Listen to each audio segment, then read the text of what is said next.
Okay, so we have video one, which includes these ones here. We're in transactional lending. Okay, so DSCR lending needs an intake form. So you go to lending, and then it branches to two directions. Transactional, we're going to talk about in a second. DSCR, take it from Joe's questions, Joe's spreadsheet, and Joe's REO thing. That's what DSCR, fix and flip, all those lendings, that's what those tools need. And we always need to know the agent's name, who's sending the deal in, how we reach the person sending the deal in, the buyer's name, the seller's name, all of that information needs to be in there. It may not be a buyer, obviously, whatever. Transactional lending intake. Really, this isn't a horrible tool, by the way. This tool needs to be open in new tab always, and these need to be replaced when we do the Hostinger URLs off REI homepage. We have not funded hundreds of these for transactional lending. That's wrong. Pretty much the form is okay. We need buyer and seller contact. We need wholesaler contact. We need to know, are they real estate agents and so forth? Have they done double closes before? That's great. We need property information. We don't need parcel ID. We do need property type. We don't really care about occupancy too much.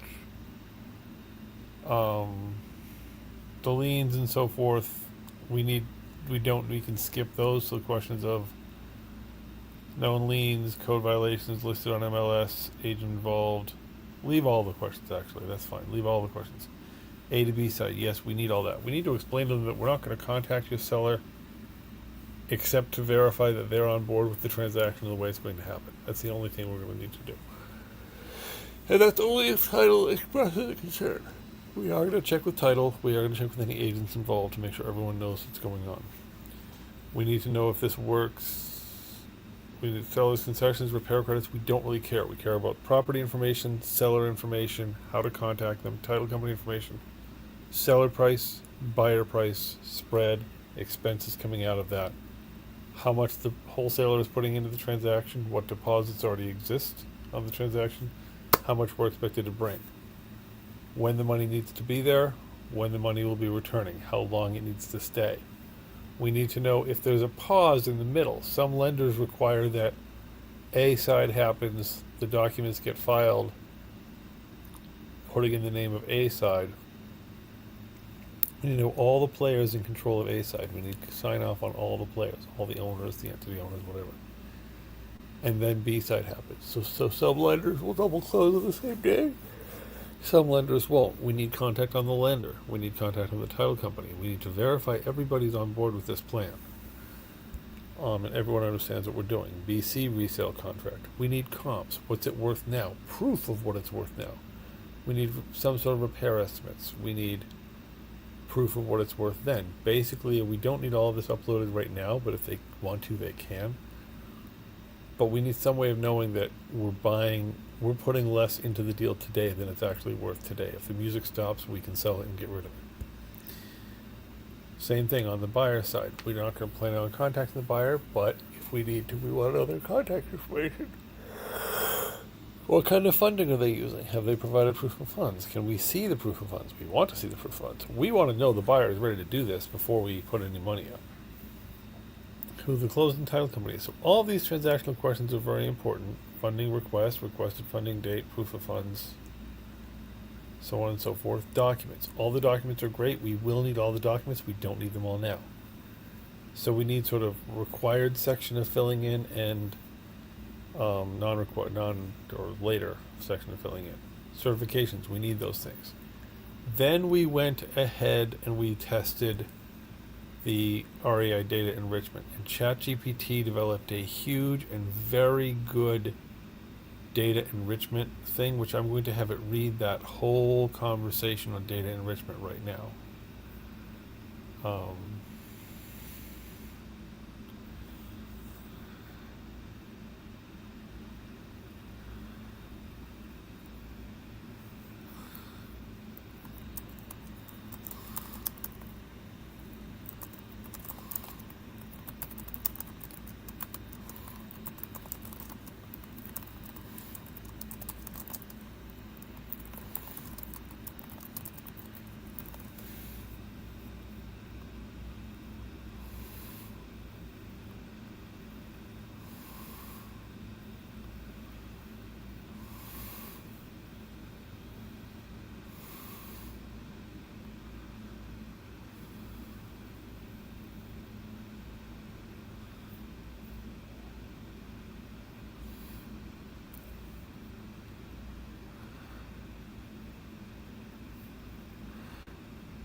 What I'm doing right now is I'm trying to get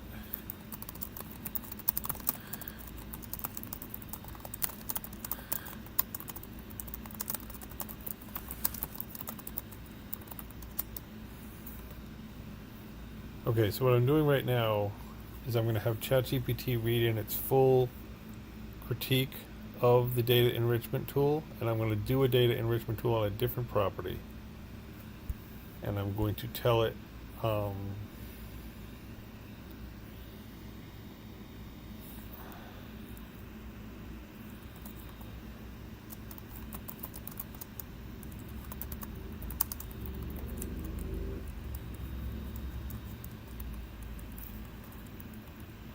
the way, data enrichment does not talk about multi-units, self-storage, commercial, or other factors. We need that. We need to know that, and we need then the form will change based on what kind of properties, and the results will change based on the properties. So I'm first going to have it do everything that it gave in detail, and we have ChatGPT read its whole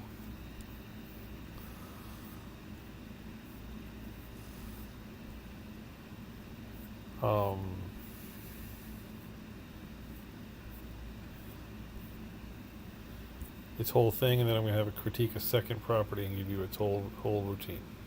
So here is ChatGPT reading aloud.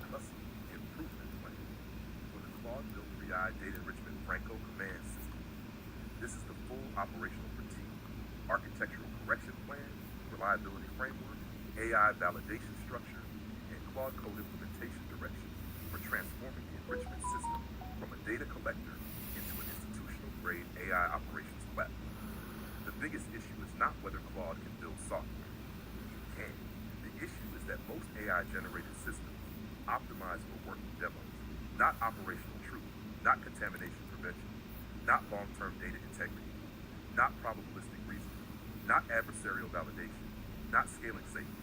That is the difference between SaaS theater versus enterprise operational infrastructure. Section 1, real problem.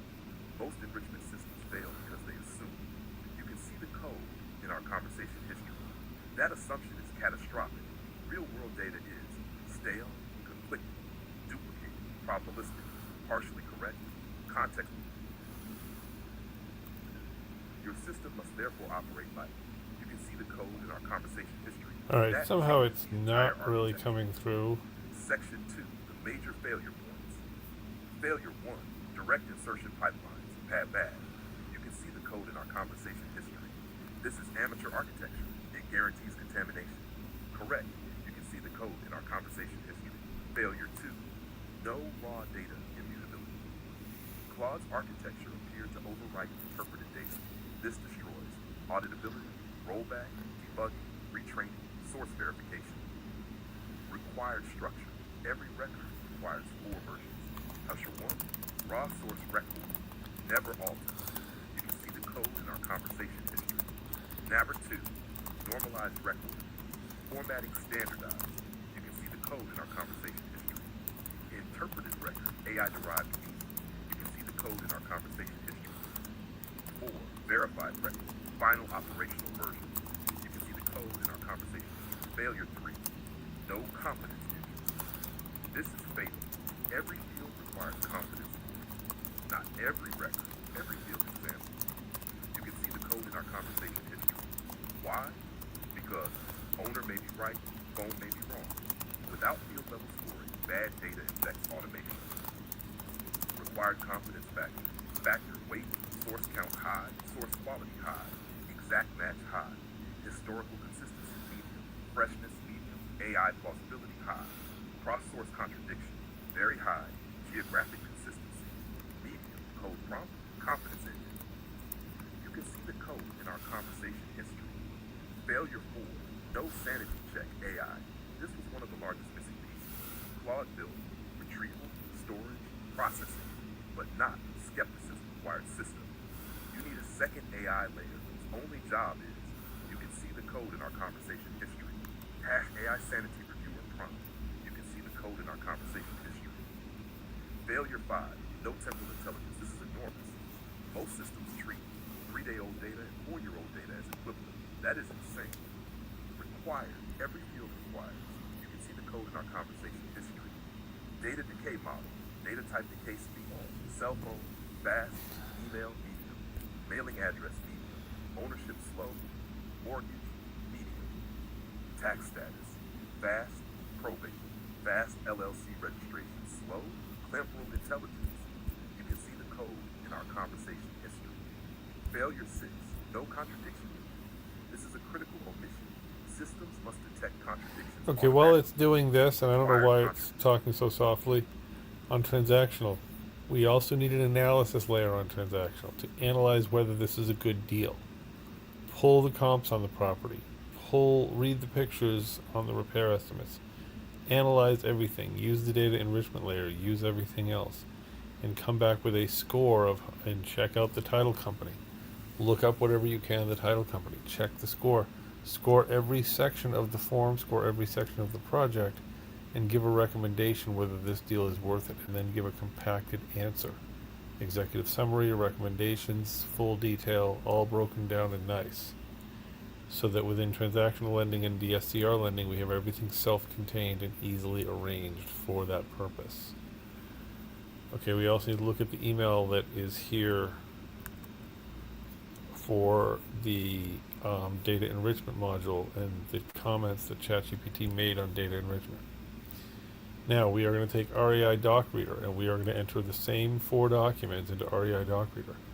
Storage site Pawtucket, Buckland cell sheet. These are different properties. They are not supposed to make sense together. Okay, seller intake.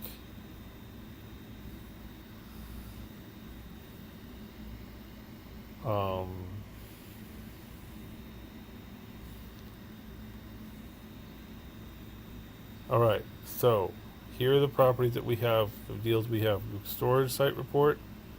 The first one, Buckland Street cell sheet. We have the operating memorandum, the Hattiesburg Real, Fast Calc, the baby analyzer, the deal intake, the seller intake, submission received, and seller intake. Those are the documents that we are uploading into the system. So it's the first one, the fourth one, and then a pair of 3s.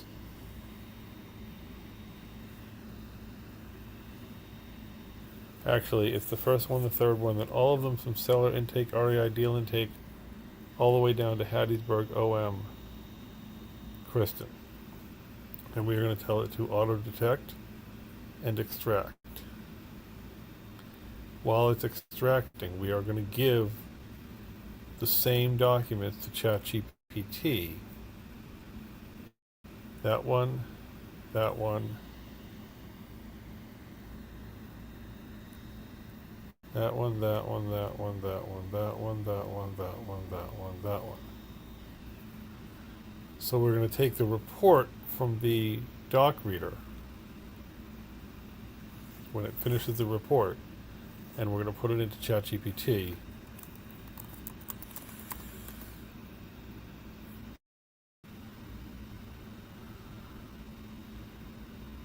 And see how well it does on extracting data.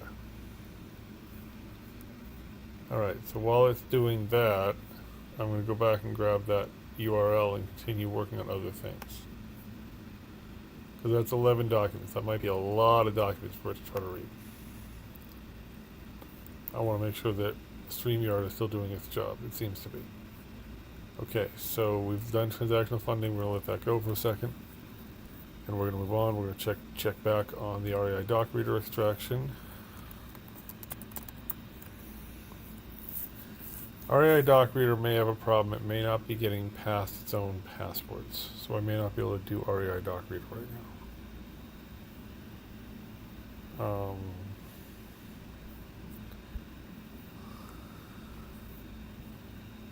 Comp snapshot. That's a good one. We'll take a look at what comp snapshot does, if it does anything. REI doc reader, I can't tell. It may be jammed up because of passwords. We need to get rid of all passwords. So let's go with comp snapshot on mine,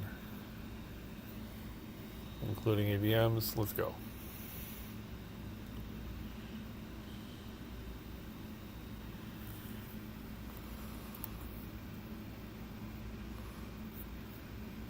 different chat GPT over here.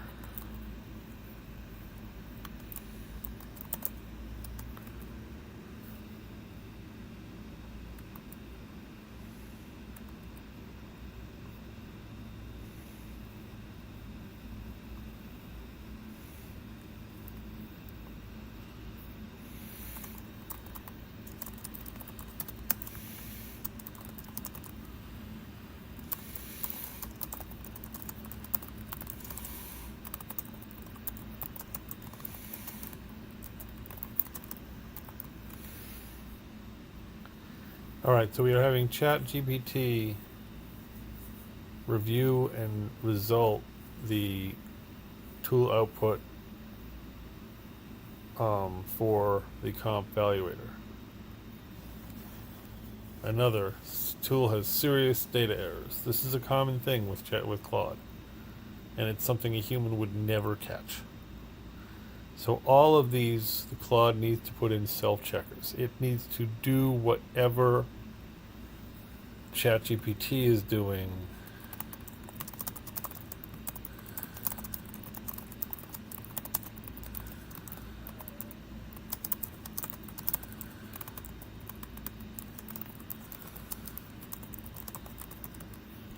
So here is, and we're going to cut this and paste this into an email, as well as we're going to have it play it read aloud right now.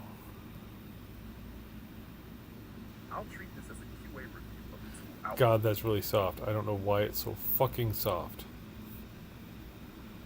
So there's another one that is the result that ChatGPT needs to give for this one. I don't know why our audio is so soft.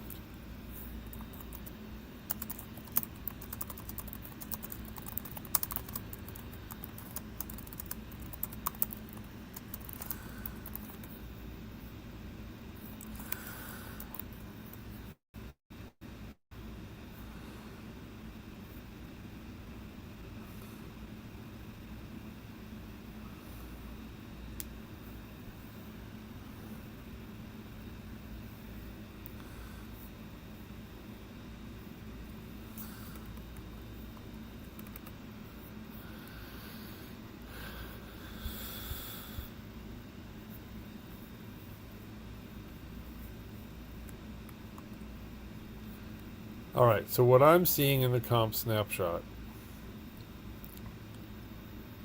not just what ChatGPT has done, is first of all, I think its valuation is way off.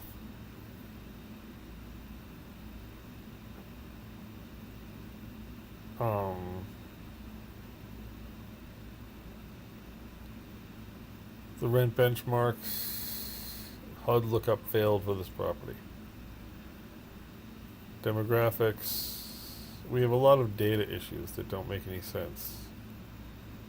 Because, on all of this, comp snapshot as well as the other ones, well, right up front, this is what we weren't able to capture when we did our research. Here's why. What errors did we get? Because I'm seeing errors in here, things like, first of all, I'm not seeing nearly as many sources in comp snapshot as we should be getting. I'm not seeing all of our sources being used in comp snapshot. And I'm not seeing any flags to what data is not there. And for instance, I'm not seeing HUD failed lookup for this county. Bullshit.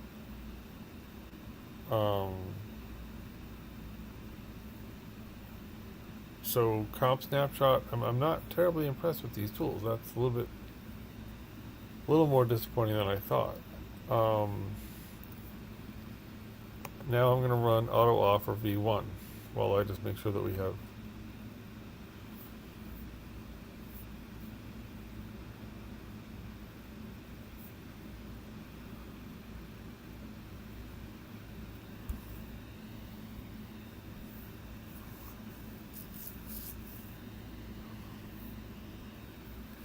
Alright, now running the auto offer. Auto offer is not running the way it should. Auto offer is supposed to give us 3 offers: listing, cash, and seller financing. and it's not supposed to accept it unless we capture their name and phone number up front. Um, Also, I doubt the information within the auto offer is correct or been properly researched. Hang on.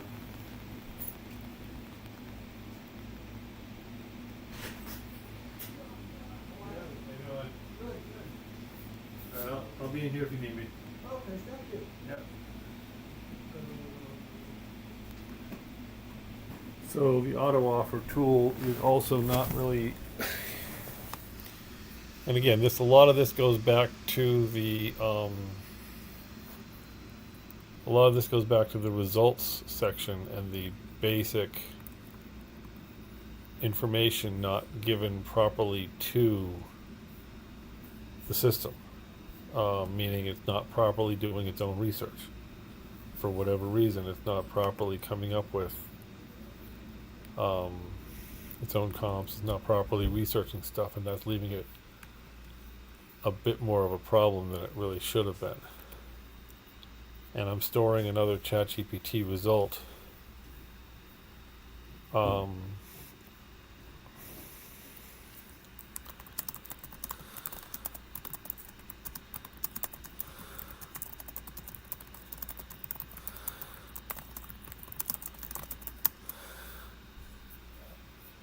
right, so auto offer has a lot of room to grow. That's the auto offer classic, by the way. Auto offer 3-tool comparison, which I think we only want one auto offer, so that may be part of our problem here. But if our auto offer 3-tool comparison were to run,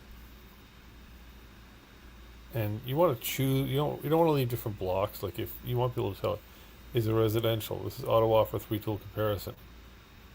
Show me, and you're not, okay, so auto offer 3-tool comparison, you want to select your property type first of all, and that's the form it shows. You shouldn't show all the forms. You should show it the defaults for things like occupancy and so on and so forth, and let people change that. Don't just leave blanks in there and let people guess, because we want to standardize based on that.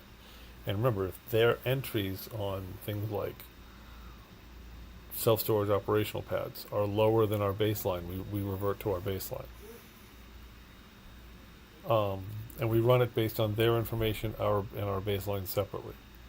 So we're showing them a lot of different information. We want to boil it down to 3 offers. But if their baseline expenses, like in self-storage, are at different levels than our baseline, it'll be the 3 offers on their baseline, 3 offers on our baseline.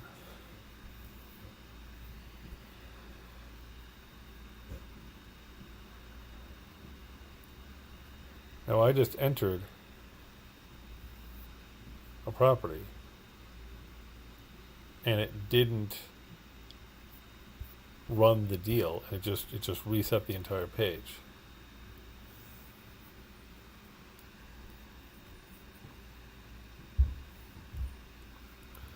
What it actually seems to have done, it seems to have run the deal. It seems to have run the deal without actually showing me any result that it ran the deal. This is auto offer 3 comparison.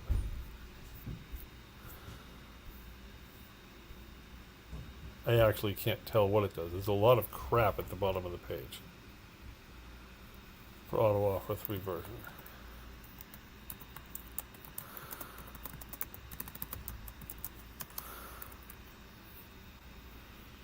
There's a lot of crap on the 3 page for the auto offer 3 version.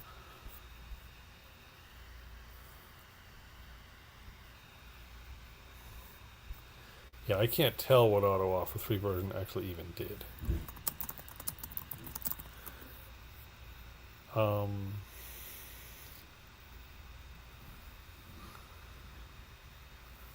So I'm making another one for auto offer.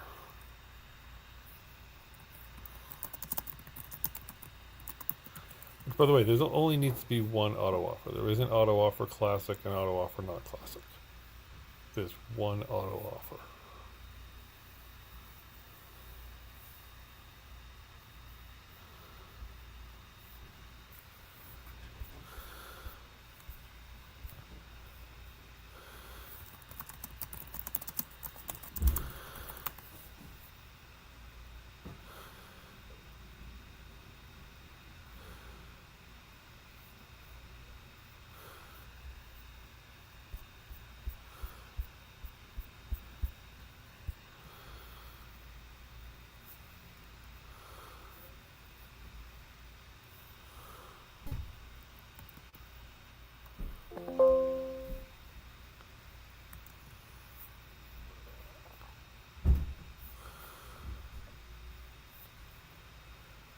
Alright, so this is actually generating a lot of good, useful information.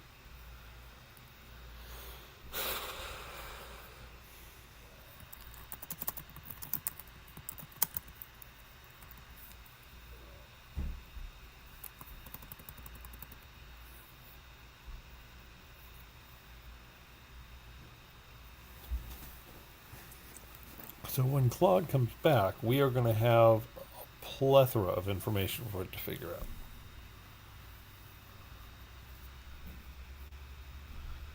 And remember, in all of these auto offers, we have to be sure that we are pulling fresh data.